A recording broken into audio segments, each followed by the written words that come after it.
नमस्कार, हर खबर हरियाणा में आपका स्वागत है। मैं हूं आपके साथ भावना त्रिपाठी। रुक करेंगे प्रदेश के तमाम बड़ी खबरों की ओर। मुख्यमंत्री नायब सिंह सैनी करनाल पहुंचे। आपको बता दें कि सीएम सैनी ने काछवा रोड शहर स्थित सूर्य मंदिर में माथा टेककर आशीर्वाद लिया। साथ ही मंदिर में उन्होंने पूजा अर्चना भी की।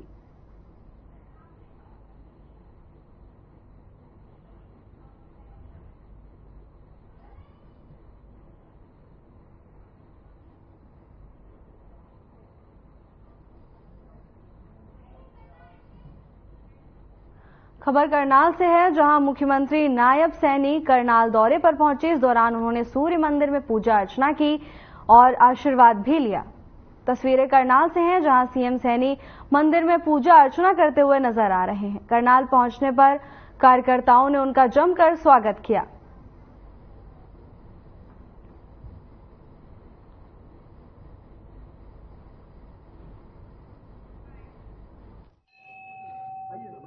सूर्य नारायण के मंदिर में आज करनाल में शीश नवाने के लिए आया और रात यहाँ भगवान सूर्य नारायण की गुणगान यहाँ जगराता महामाई का और भगवान सूर्य नारायण का पूरा रात गुणगान हुआ है। और अभी झंडा की रस्म भी अदा मैंने सुबह सुबह यहाँ की है। मैं सभी को भगवान सूर्य नारायण के इस पवित्र और इसके 22वें स्थापना दिवस की सभी को बहुत बहुत बधाई और शुभकामनाएं देता हूं। और यहाँ के जो अनुयायी हैं, जो छठ सेवा समिति के सभी पदाधिकारी हैं, एक जबरदस्त काम यहाँ पर पिछले 10 वर्षों में मैं देख रहा हूँ। खबर कुरुक्षेत्र से है, जहां बीजेपी उम्मीदवार नवीन जिंदल ने नामांकन दाखिल किया। नामांकन के दौरान मुख्यमंत्री नायब सिंह सैनी भी मौजूद रहे। कुरुक्षेत्र से है, जहां बीजेपी प्रत्याशी नवीन जिंदल ने अपना नामांकन दाखिल कर दिया है। नामांकन प्रक्रिया के दौरान हरियाणा के मुख्यमंत्री नायब सैनी भी उनके साथ मौजूद रहे।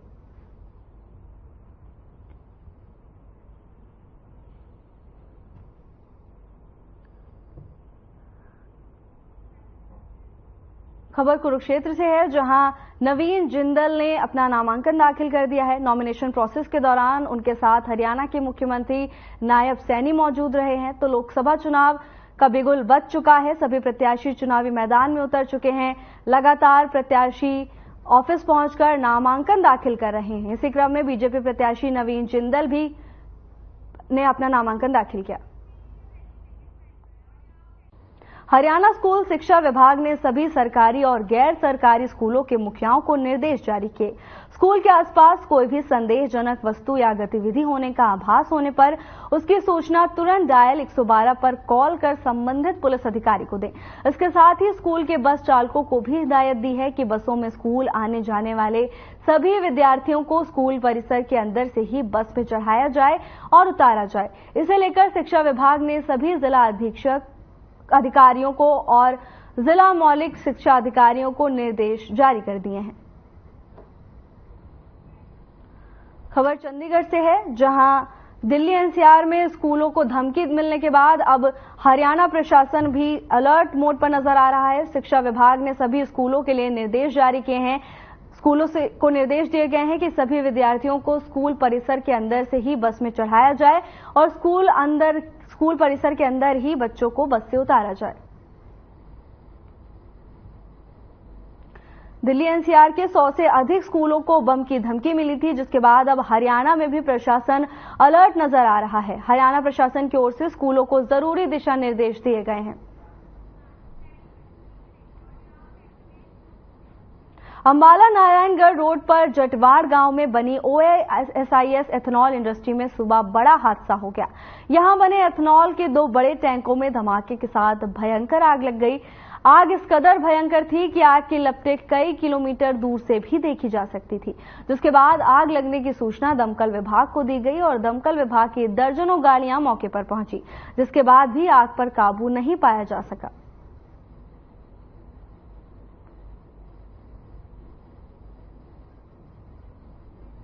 खबर अंबाला से है, जहां एथेनॉल इंडस्ट्री में बड़ा हादसा हो गया। एथेनॉल इंडस्ट्री में आग लग गई। मामले की सूचना दमकल विभाग को दी गई। दमकल विभाग मौके पर पहुंचा हालांकि कड़ी मशक्कत के बाद भी आग पर काबू नहीं पाया जा सका। खबर अंबाला से है, जहां एथेनॉल इंडस्ट्री में बड़ा हादसा हुआ है।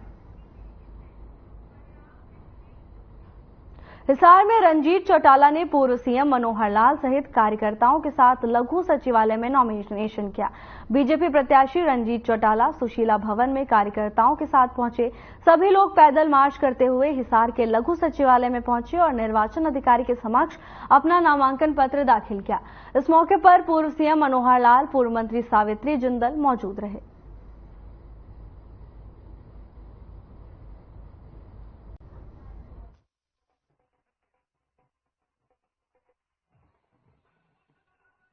एक बात देखते हैं, आज भारत चीन सीमा पे पाकिस्तान एक तरफ है और देश को बड़ी मजबूत सेना की आज आवश्यकता है, जो हम गाजा में देख रहे हैं, दूसरी जगह देख रहे हैं। आप मुझे एक बता दो, हमारे प्राइम मिनिस्टर ने अब वहाँ सब जगह नए हथियार दिए हैं। 0- टेम्परेचर में हमारे फौजी अपने बढ़िया हथियार लेके बैठे हैं। वो पूछा, उनके बच्चे घर में खुश हैं।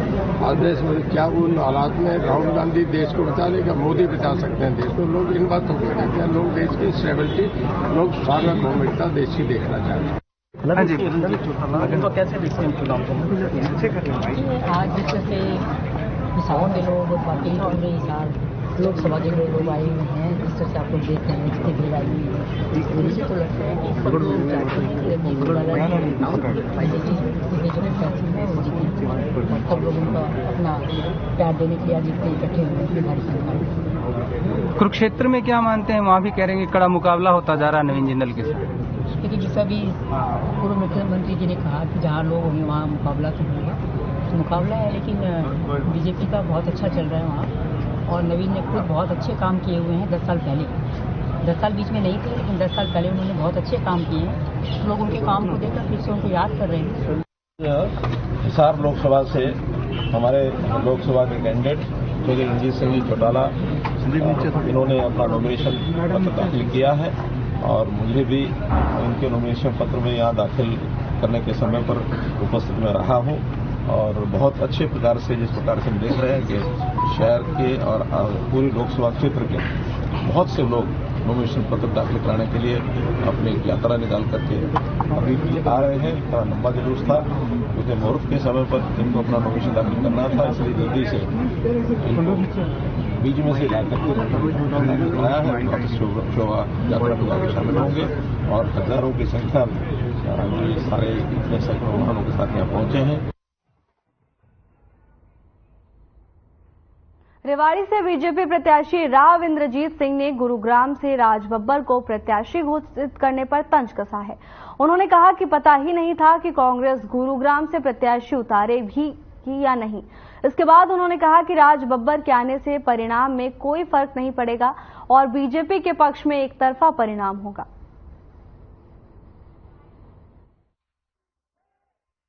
देखो, आज का प्रोग्राम थोड़ा लेट चल रहा है, लेकिन यहाँ पर कसौला चौक के ऊपर हमने जो प्रोग्राम किया है, बीसीओ गांव के लोग यहाँ पे आए हैं, बीसीओ गांव की पगड़ी यहाँ पर आई है और सबने 36 बिरादरी के लोगों ने आश्वस्त कराया है कि इस बार पिछले साल की निस्बत, पिछले इलेक्शन की निस्बत ज्यादा वोटों से आपको यहाँ से जिताएंगे।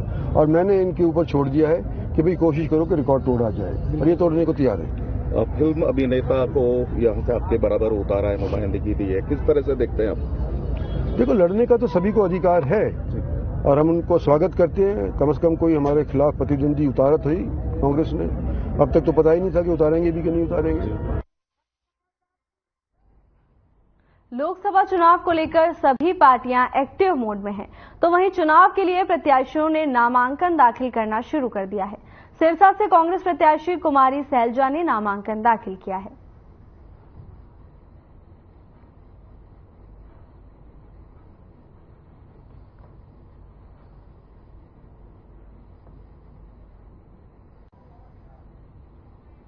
खबर सिरसा से है, जहां कांग्रेस प्रत्याशी कुमारी सैलजा ने अपना नामांकन दाखिल कर दिया है। लोकसभा चुनाव को लेकर सभी पार्टियां एक्टिव मोड में हैं, तो वहीं प्रत्याशियों ने भी नॉमिनेशन भरना शुरू कर दिया है। कांग्रेस की प्रत्याशी कुमारी सैलजा ने सिरसा से अपना नामांकन दाखिल किया है। इस दौरान उनके साथ कई वरिष्ठ लोग मौजूद रहे।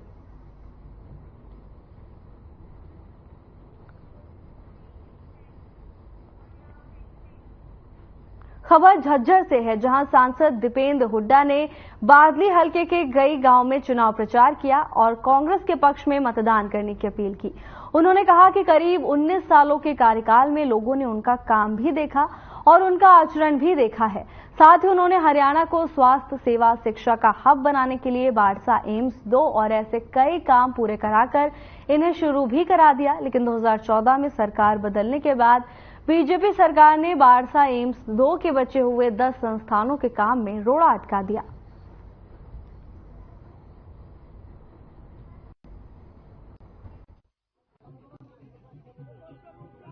फर्क ये है, देखो फर्क ये है, अपने इलाके में राज का इतना फर्क है। मुख्यमंत्री खट्टर साहब 10 साल में एक दिन आए बादली, पिछली 5 साल में दोबारा आई नहीं। 10 साल बड़ा लंबा समय होता है किसी के जीवन में। मुख्यमंत्री आए नहीं और अब करनाल से लड़ रहे हैं, आप उड़ाना भी देने जाओ तो कहां जाओ 10 साल में। और हमारी सरकार है, हुड्डा साहब 10 साल मुख्यमंत्री रहे। हुड्डा साहब तो एक हफ्ते में एक बार आया करते और मैं समझता हूं मैं तो हर रोज आपके बीच में रहता था। ये फर्क। खबर पृथला के गांव सहराला से है, जहां दिल दहला देने वाला मामला सामने आया है। आपको बता दें कि जीजा ने अपने ही साले को चाकू से मारकर उससे मौत के घाट उतार दिया। जानकारी के मुताबिक पत्नी अपने पति से परेशान होकर मायके आई हुई थी, जिसके बाद पति अपने पत्नी को लेने के लिए आया था। घर वालों ने पत्नी को भेजने से मना कर दिया, जिसके बाद पति ने ये कदम उठाया।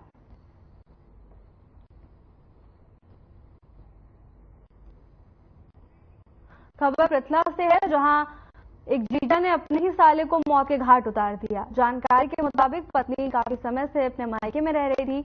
पति अपनी पत्नी को लेने उसके घर गया था। घर वालों ने उसे उस पति के साथ जाने से मना कर दिया, जिसके बाद आक्रोश में जीजा ने अपने साले को मार डाला। जानकारी के मुताबिक आरोपी नशे का आदी था।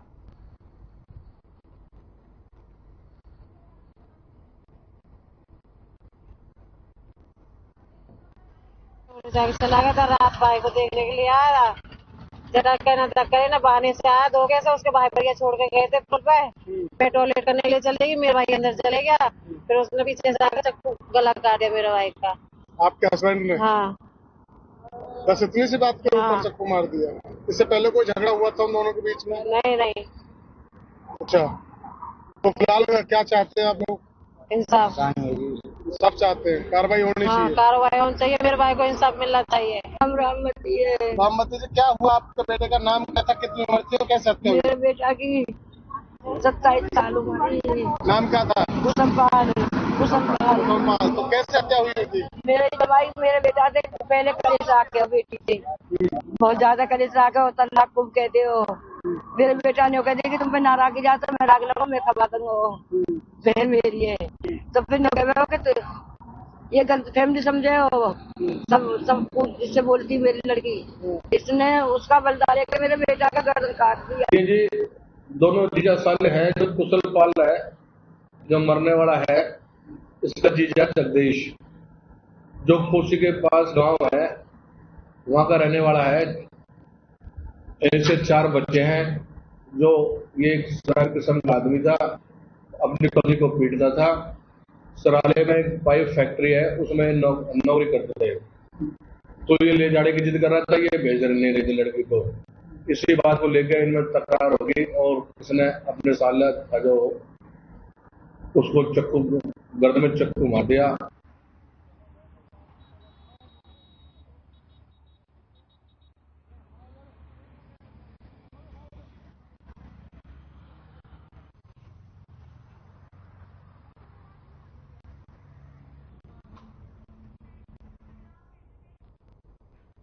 सीधा आपको कुरुक्षेत्र लिए चलते हैं, जहां मुख्यमंत्री नायब सिंह सैनी संबोधित कर रहे हैं। क्या कुछ कह रहे हैं, आइए आपको सुनाते हैं।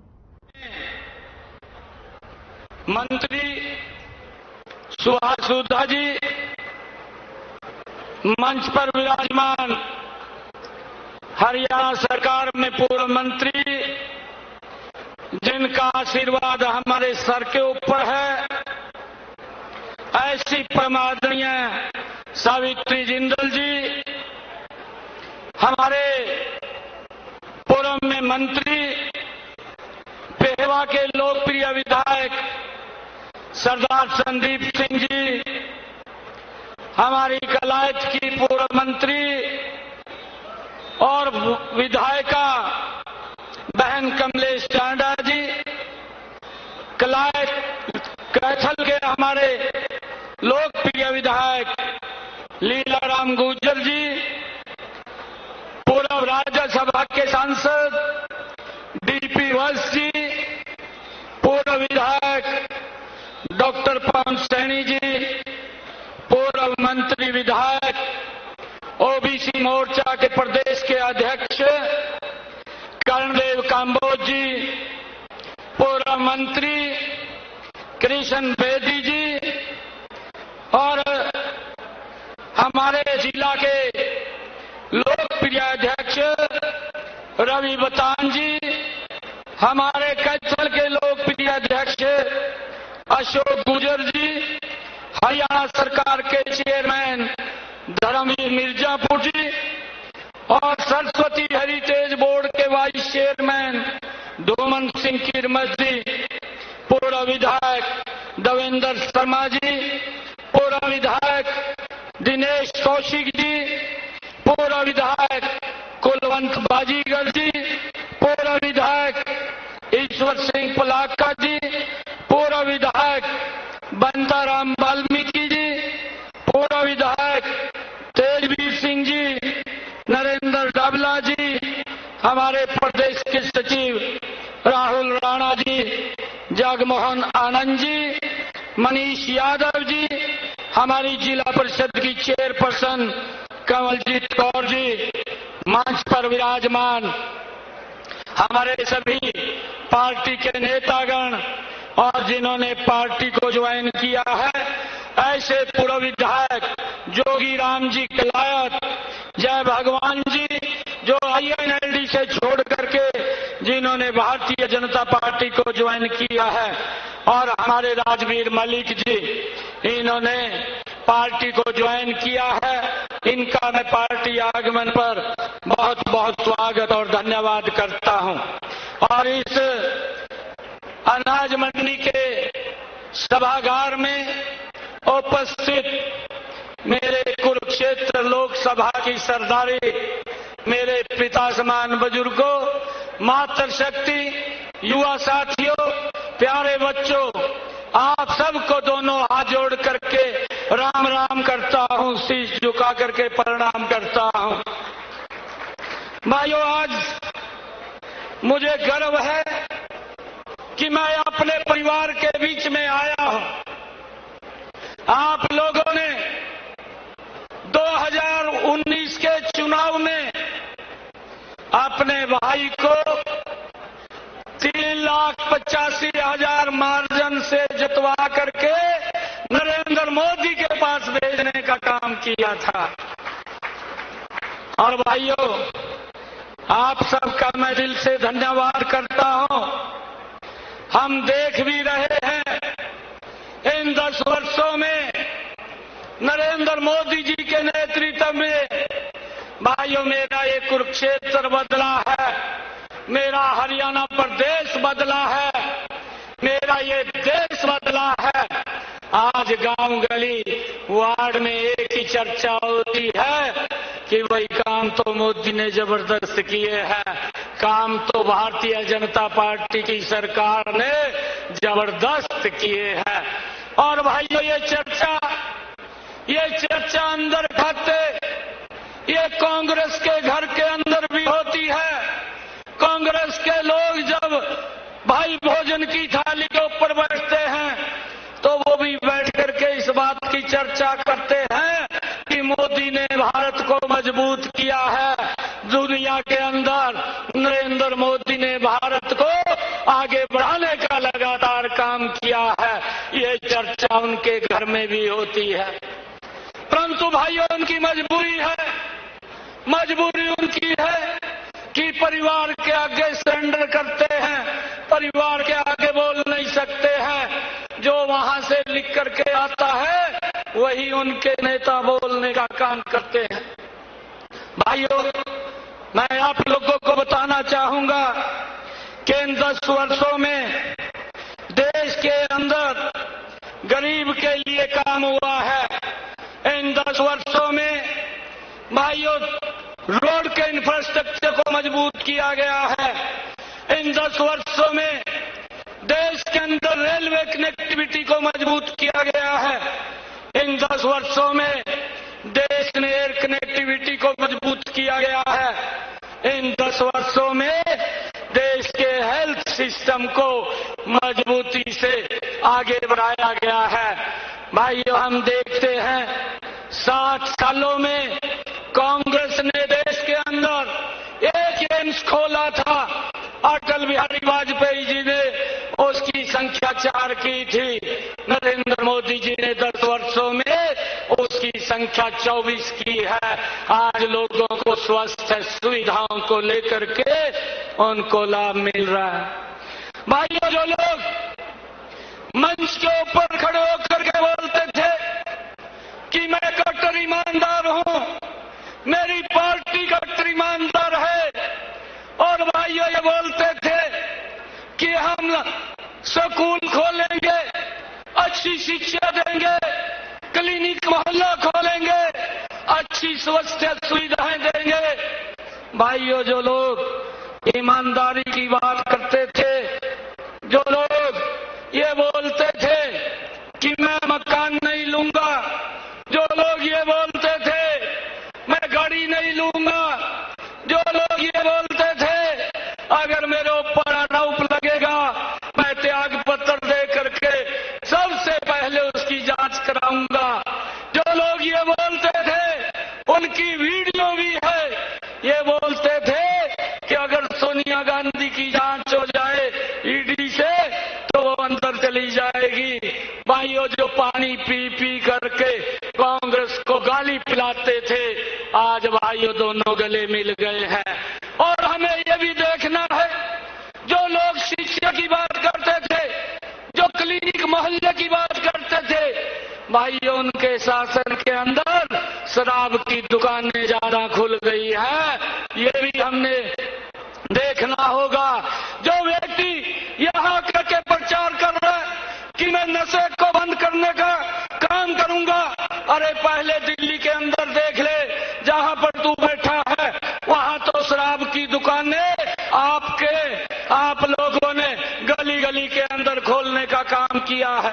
मैं ये दुर्भाग्यपूर्ण कहूंगा कि इनकी सरकार ने भाइयों महिलाओं के लिए भी अलग से ठेके खोलने की व्यवस्था दिल्ली के अंदर की है। ये किस मुंह से बात बोलते हैं कि हम नशे को समाप्त करेंगे? अरे भाइयों नशे के प्रति तो ये भारतीय जनता पार्टी की सरकार मजबूती से लड़ाई लड़ रही है। हम चाहते हैं कि कोई भी हमारा युवा भाइयों वो रास्ता न भटके और वो अच्छे रास्ते के ऊपर जाए। ये 10 वर्षों के अंदर हमारी सरकार ने सुनिश्चित किया है। भाइयों इस बात को हमने समझना है। जो लोग बोलते थे कि भाइयों अगर सोनिया गांधी की जांच हो जाए, भाइयों वो ईडी अगर जांच करेगी तो जेल में चली जाएगी। आज आपके सामने है उन दोनों का गठबंधन हो गया है, दोनों एक दूसरे के गले मिल रहे हैं। भाइयों ये लड़ाई विकास की नहीं है, ये लड़ाई ये इस देश की नहीं है, ये लड़ाई परिवार को बचाने की है।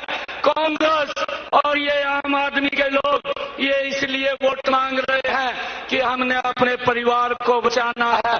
नरेंद्र मोदी जी भाइयों इसलिए वोट मांग रहा है कि हमने इस देश को बचाना है। भाइयों इसके लिए वोट मांग रहे हैं। और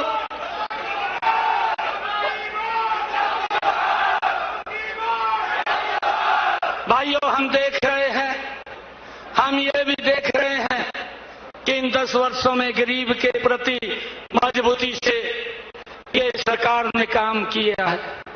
भाइयों जो ये गठबंधन किया है, इंडी गठबंधन किया है, कांग्रेस का अलग घोषणा पत्र है, इनका अलग है। भाइयों एक व्यक्ति है, एक व्यक्ति का भी घोषणा पत्र है। कुरुक्षेत्र से नायब सिंह सैनी को सुन रहे थे आप। अपने संबोधन में उन्होंने एक तरफ बीजेपी की जमकर तारीफ की तो वहीं विपक्ष पर को भी आड़े हाथों लिया। फिलहाल के लिए बस इतना ही। जल्द हाजिर होंगे नई अपडेट के साथ। नमस्कार।